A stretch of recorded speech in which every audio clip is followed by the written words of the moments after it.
Warm greetings to you all who are listening or watching this message as part of the Family Empowerment series. So grateful to be back with yet some more thoughts, and these have been laying heavy on my heart in the last few weeks. Considering the reality of living through an unprecedented time of deeply painful loss and grief, I thought it would be appropriate to talk a little bit about how to cope with loss and how to grieve well from a psychological and biblical perspective.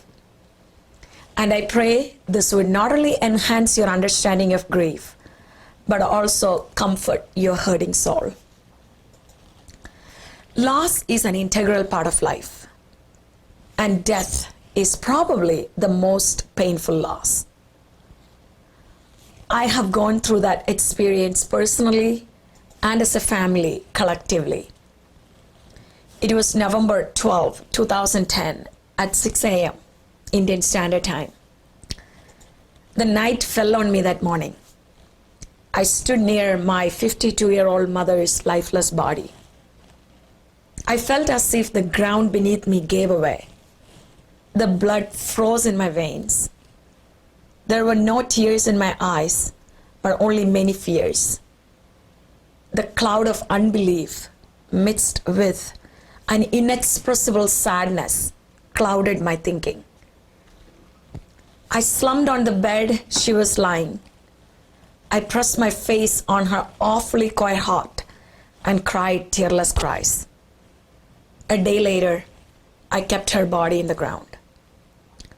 4 years later, I again stood near the lifeless body of another loved one. That was my father-in-law, someone who became my cheerleader. The pain of his absence in my life has been deep. I have tasted unimaginable loss and pain in this life, but I also have experienced the grace of God, who met me in my pain, transformed me, and restored me in and through my suffering. So when I'm sharing these thoughts with you, I'm not only sharing this as a clinical counselor or an educator or as a Christian, but I'm also sharing this as a person who has experienced personal sorrow mingled with personal comfort from the Heavenly Father. And sorrow, grief, and heavenly comfort have been my companions for the last 11 years. The COVID-19 pandemic is an epidemiological crisis, but it is also a psychological one. The situation provokes incredible sadness, anxiety, and stress. It is also a time of collective sorrow. The world continues to fight the pandemic. The lives of so many have been taken, disrupted, or forever changed. In many countries and communities like India, it feels like death is everywhere. Everyone is grieving something or someone. Personally, the news of the death of my friends and former classmates and ministry partners in India in the last few weeks have been heartbreaking, unsettling, and crushing. In the era of physical distancing, the inability to gather and mourn with loved ones has left the bereaved puzzled as to how to move forward. Let's take a quick look at what are the types of loss do we face traditionally. They are death of a loved one, loss of own future due to terminal illness, loss of physical health or mobility due to illness, accident or aging, loss of cognitive function and mental health, loss of partner due to divorce or breakup, loss of family due to divorce or parent moving away, loss of home due to financial struggles, political conflict, disaster, loss of a dream, and loss of trust or faith or belief in a just world. And some of the outbreak or pandemic specific losses are loss of loved ones, loss of health, short term or long term, loss of job and financial security, loss of trust in authorities, loss of sense of security and safety, loss of sense of freedom and control, loss of opportunities, loss of social interactions, loss of irreplaceable experiences, large and small and so on. But how do we face our loss? Whether the death was caused by COVID-19 or another health condition, grief is sure to follow for those left behind. Grief is defined as a normal response of sorrow, pain, and suffering that happens after losing someone or something important to you. It is what you feel, and it is a universal experience. Mourning is a period of time which the signs of grief is shown. Bereavement is a process of readjustment to having lost someone or something significant, and it is what you do or it is the reaction to the loss. And mourning and bereavement are culturally determined or culturally specific. So grief is what you feel, and it is a universal feeling. And mourning and bereavement are what you do while you grieve, and it is culturally specific. That means grief is felt by everyone in the world. But the way we grieve and how long we grieve is different from one person to another and one culture to another. Therefore, we cannot judge how another person is grieving because it is a unique experience to that person. Grief is not a psychological disorder, but it does involve several emotional, behavioral, and physical reactions that cause distinct changes. Initially, we may hear the news of our loved one's death with just our ears and not yet with our hearts. We become numb. The depth and the breadth of the loss is unfathomable, and its full impact is never realized immediately, but we experience it gradually over time. In fact, our minds try to protect us from near lethal initial shock, and a type of emotional anesthesia often follows so that we may feel as if we were in a movie. We may exist in an altered state of existence. This numbing may alternate with distress and anger. As the shock of loss gradually comes from behind that numbing veil, a deep and indescribable pain arises from within us. This pain brings feelings we have never felt before, that everything in us wants to run away from the pain of loss, but the reality of loss pulls us back to it. Some people experience guilt and shame at their loved one's death, and it incites a paralyzing, heart-shattering grief. Some of them experience deep despair, agitation and impatience, and lack of interest in things. Please note that these responses are quite normal for those who experience significant loss. We go through a yearning and searching state for the lost loved one. What person would not experience a sometimes crushing loneliness when their husband or wife dies? What parent whose child had died would not experience a yearning for bonding with their child? What child would not feel unsafe and abandoned at the death of their parents? In the midst of such loss, we human beings question life's meaning. Fear, excessive worry, and anxiety often be a part of that experience. We become acutely aware of death. And especially in a pandemic like what we are experiencing now, we experience a phenomenon called mortality salience. It is an acute awareness that death is inevitable. Along with this, we also fear and worry about others that they too would die. Envy towards others who have what we have lost also may arise.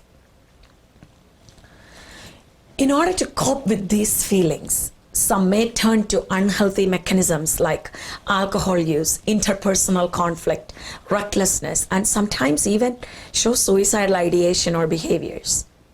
At the same time, some may immerse themselves in work, exercise, or spirituality to avoid thinking of the loss and the feelings associated with it. This will become risk factors of major depression and other mental illness and relational issues. Now, how can we cope with our loss in a healthy way? Here are a few tips taken from a psychological and biblical perspective. And the fine example we have is Job in the Bible, who responded to his own loss. Job's crisis was unexpected and incomprehensible. The blameless and upright man who feared God and shunned evil lost everything, didn't he? Every sheep, camel, ox, and donkey that he owned was gone. A total of 11,000 animals got killed along with the servants who took care of them. Job's 7 sons and 3 daughters died in a mighty windstorm. All of these events happened within the span of a day. The emotional agony and grief was compounded as Job was stricken with boils from head to toe, and his only remaining family member, that was his wife, urged him to curse God and die. How did he respond to loss? We see 3 primary ways of coping in his life. Number 1, mourning and bereavement. He said, and the Bible says, Job stood up and tore his robe in grief. Then he shaved his head. So after the initial shock, numbness, and the many feelings you may feel, it is also okay to mourn the loss you had. Job expressed his grief through culturally appropriate mourning and bereavement. He saw the events that fell on him. In ancient times, every man of stature wore a robe over his tunic. Upon receiving tragic news, he customarily ripped that robe off as a gesture of grief. Shaving the head was another ancient custom observed from Mesopotamia to Canaan. This custom was not a Hebrew tradition or a biblical command, but a cultural way of expressing agony at a desperate time. Job felt his losses. He experienced grief. He felt the agony of bereavement and disappointment. He experienced all the emotions we experience during painful times. Some people say, if you feel grief, something is wrong with you. They make you feel guilty when you express your grief. They say something like, oh, you have to be above that. Only weak people grieve. Or Christians do not cry or grieve because we have hope. Please note that grieving is a normal response to loss and any loss. Grief, in fact, arises from a heart of love. To me, grief is an unstoppable love. Grief shows love and concern. Grief is not sin. It is not wrong to feel pain and to feel grief when we experience pain.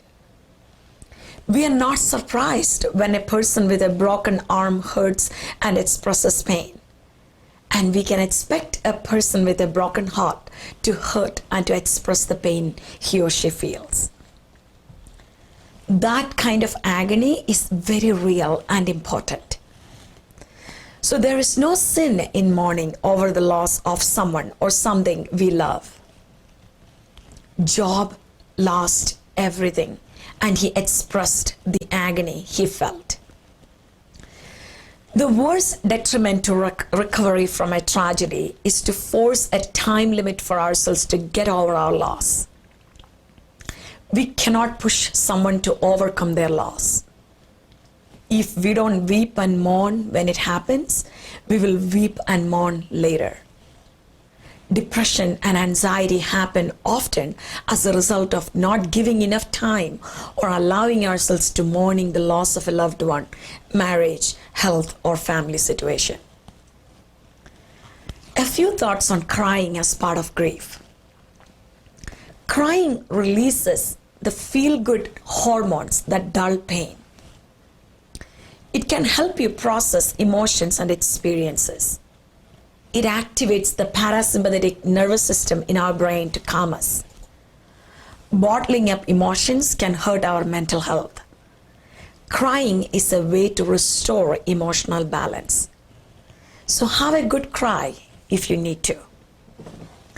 Apostle Paul does not tell the Thessalonians that they should not grieve at all concerning their loved ones who have died. Rather, he writes that you may not grieve as others do who have no hope. But certainly they should grieve. Jesus wept at his friend Lazarus' grave. He knew the pain death brings to the loved ones. Even in despair, we see hope beyond the grave and beyond the ashes because we have Jesus who is the resurrection and the life. The second way of mourning or grieving is worship and lamenting.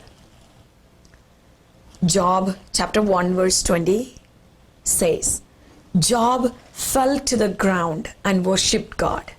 Grief pressed Job to the ground, and he turned the ground to a sacred ground, a ground of worship. Once Job came out of the shock, he worshipped God. We may not have many words to share with God. They may sound like mumbling sound or groaning or just simple tears. But when the thought of existing one more minute on this earth is too painful to bear, the only place we can go to is God in humble prayer and worship. Hardship, pain, and death often drive us to our knees. Grieving may seem like being strapped into a roller coaster, unable to influence or control anything in life. For many of us, or most of us, it feels that way now. This is a time we can come to God with our groaning and prayers because He is the one who does have the power to control all things, including death. This may or may not change the circumstances, but it does bring us peace and at times a certain understanding. Through worship, Job also began to lament. We do not know how long he lamented and what all did he say. But the Bible gives us a perspective of his own understanding and awareness of his own feeble and fragile state. He said, I came naked from my mother's womb, and I will be naked when I leave. The Lord gave me what I had, and the Lord has taken it away. Praise the name of the Lord. It is one of the most meaningful expressions found anywhere in the literature. Spoken from the depths of a broken heart, it reveals one man's ready acceptance of what happened to him. Job acknowledged a truth about life.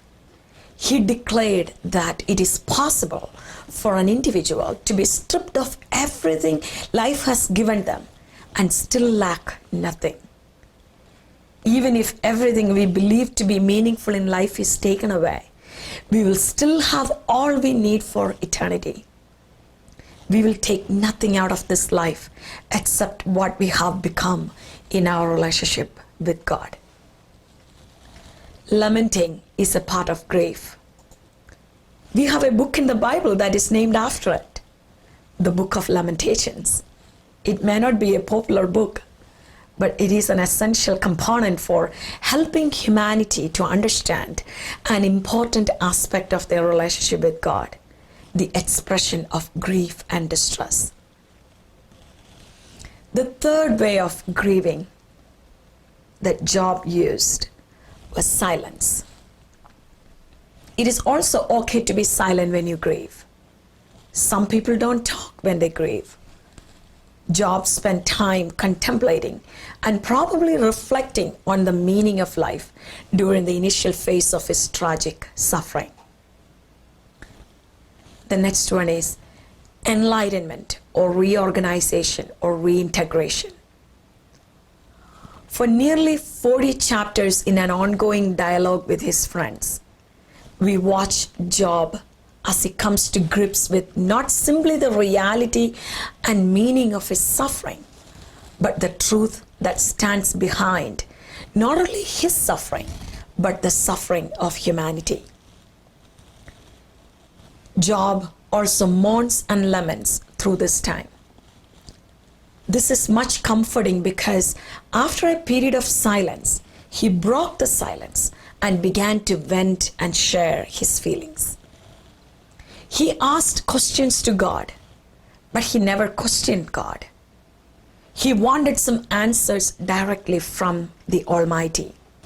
The explanations from his friends connected his suffering with some sins known or unknown that he had committed. Job wanted God to straighten this out. He thought if he was innocent, God should have acquitted him.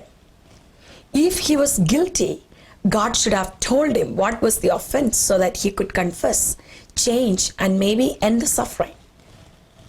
Job was open to God. But God did not declare Job innocent or guilty. Instead, he changed the subject and began to talk about the wonders of the world that God had created. God formed the earth, set its structure, put bounds to keep the sea under control, created all the heavenly bodies, and even controls the weather. All through this speech, God reminded Job, even though it sounded a bit sarcastic, that mere humans could never accomplish all of this. So what was the purpose of this creation talk? Job remained in the dark about why he or any human should suffer. As often happens, we form questions for God, and when the answer comes, it does not deal directly with the questions that we raised. Perhaps the questions were unanswerable. The most common understanding of God's response is exactly this point. Job and his friends have been trying to answer a question that they can never solve. There are mysteries beyond human comprehension, such as how to make a world or how to explain suffering. Job is advised to recognize human limits and trust that God will take care of what Job and others could not know or do. Today, as we lay in the rubbles of our pain and loss, God comforts us by reminding us of the order of seasons, the power of waves and storms, the beauty of trees and flowers and lakes and mountains. All point to a benevolent Creator who made and sustains this world. Even in our pain and despair, it is possible to find something about God by looking carefully at the world that He has made. We know that Job again worshipped and acknowledged who God was, even in the midst of his pain and loss. I would like to wrap up here. Those of you caring for the bereaved, please be sensitive to their pain. Allow them to grieve. We can lighten the burdens of our loved ones when we are willing to come close to them and alongside them and you can come alongside even when physically distancing. But they may need our invitation to start speaking. Sometimes we need to listen as they talk about what is hard, what they have lost, how they feel. If our grieving friends speak, let them talk without interrupting or correcting. Please do not give advice during their pain. Please do not judge how they grieve. Offering suggestions can feel like judgment, and careless words can cut their hearts deeply. We can become like Job's comforters who had no idea what they were talking about. But we may pray with them, cry with them. Tears are agents of healing. God takes our tears as sacred. The psalmist says, "You keep track of all my sorrows. You have collected all my tears in your bottle. You have recorded each one in your book." Be gentle with your grieving friends and don't press them to talk or to count their blessings when they are not ready. Climb down into the pit of sadness and grief with them. Sit with them in their pain. Comfort them as the Lord has comforted you. And above all, pray without ceasing. If you are a grieving dad, mom, son, daughter, sister, brother, friend, or ministry partner, allow yourself to grieve. Grief is a normal response to a pain of incredible loss. May you grieve as someone who has hope. Death is not a wall, but a doorway. Death is not the last goodbye, but a see you later. We grieve differently, yet honestly and openly, precisely because we look forward to our reunion and to a new heaven and a new earth. Talk to someone who will emotionally be present with you and listen to you and pray with you. Mourn, lament, worship, sit in silence if you need to. Talk to God even if they are just groaning. Cry. Your tears testify to your love. The tears that spring from love help bring healing and renewal, and let them begin to wash away the sadness and pain. Jesus, the Son of God, was a man of sorrow. He was acquainted with grief. I take comfort in a Christ who was not always smiling. Look at his face. He was not a stoic man who did not show feelings. But as the prophet Isaiah describes him, he was a man of sorrows. On the cross, he asked a powerful question to the Father. "Father, why have you forsaken me?" He will understand you if you ask him why. He's a big God. He can handle your whys and the hows. Ask him humbly in adoration. If you are a person who is grieving without hope beyond the grave or the ashes, would you please reach out to someone who can pray with you and share in your grief? May the Lord of all comforts comfort us and hold us close to himself through this deeply painful time.